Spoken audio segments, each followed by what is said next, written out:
Alright guys, so this is a 2015 Mazda 3 hatchback and we're going to be doing the rear dome light now, okay?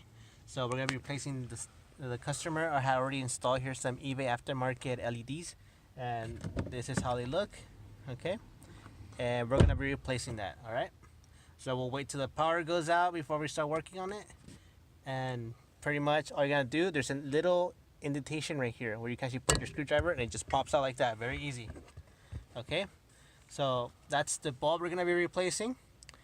I recommend use some gloves or a microfiber cloth because sometimes these are hot, and as simple as that, just pop it out, okay?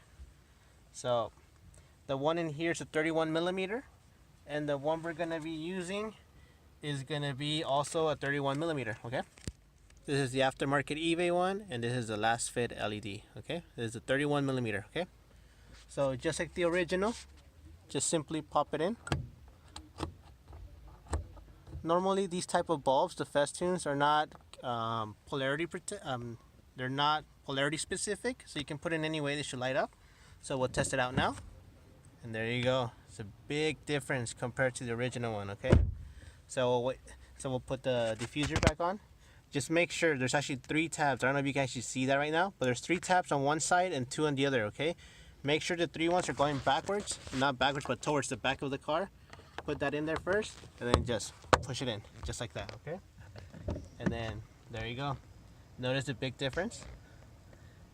Way much light compared to the other one.